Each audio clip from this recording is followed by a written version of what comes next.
Oh, katsa, direk, katsa. Abi ko katsa, direk, katsa, direk. Oh, ano na ate? Yan ba ang content mo dito sa social media? Ang ipakita ang iyong sariling mapa?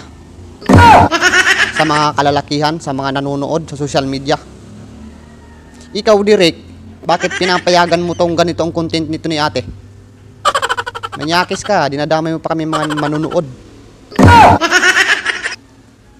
So, ngayon ate, kahit trending ka sa social media, yan ba talagang gawain mo? Content mo yan dito? Ang dami nang gumagaya. Itong ibang babae na mga nagko-content ng ganitong kalaswaan, hindi to karapat dapat irespeto, guys. Dami kong naririnig, mga bastos daw mga kalalakihan. Nagrereklamo sila. Paano ba naman irespeto ang mga ganyang babaeng gumagawa ng content dito sa social media? Nangihingi ng respeto, pero yung sarili nila, hindi nila kayang irespeto. Tapos pag binastos mga kalalakihan, sa amin ang bunton ng sa amin ang bunton ng kasalanan ng mata namin. Hindi namin kasalanan yung makita namin yung mga ganyan kasi kayo mga gumagawa ng ganyan. Kung gusto nyo respetuhin kayo, irespeto nyo muna yung sarili nyo. Ito guys, itong mga nagko-content ng ganito, ay, nabubulol na ako. Parang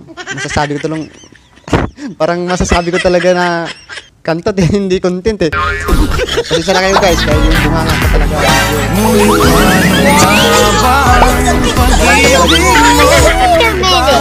Sino ba naman kasi ang hindi maggagawa ng video reaction na ganito yung makikita natin sa social media? Sa bagay, gawain nila yan. Gawain ng ibang babae, hindi ko naman nila lahat. So, malaking grasya yan para sa aming mga kalalakihan. Pero hindi namin yan kasalanan kung ano man ang makita namin dito sa social media na ganyan ang ginagawa ng ibang babae. Grabe ang tindi ng mga ganitong content. Ang dami nang gumagawa ng ganito. Kaya malaking grasya yan sa mga kalalakihan. Ikaw ba naman? Makita ng ganyan. Libre. Diba? Ika nga, bawal, pangit tanggihan yung grasya. Ang tindi kasi ng mga ginagawa ng ibang mga creator dito sa social media, no? Mga galing. Nag-iisip sila ng mga ganyang content kahit kalaswaan na para lang sumikat, para lang makilala dito sa social media. Pero hindi nila alam yung ginagawa nila napakainit na sa mata ng tao. Pero di ko alam bakit naisip nila yung mga ganyang sistema, no? Ang tindi.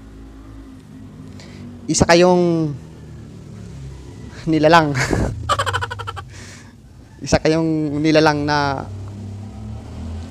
hindi ko alam kung saan ang utak mo ate, sa ulo mo ba o sa talampakan mo. Ngayon, trending ka na sa social media. Ang dami ng gumagawa ng video reaction dahil dun sa ginawa mong content. Marami namang ibang content na pwedeng gawin. Huwag naman sana yung ganyan medyo nakakaano na. Ano kayang sasabihin ng mga kamag-anak mo kung ganun? Makita na ganyan yung mga ginagawa mong content.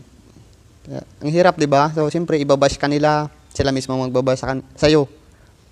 So, wag mo silang sisihin kung ibabash ka nila, kung pangit ka sa paningin nila dahil ikaw na mismo pinapangit mo na yung sarili mo.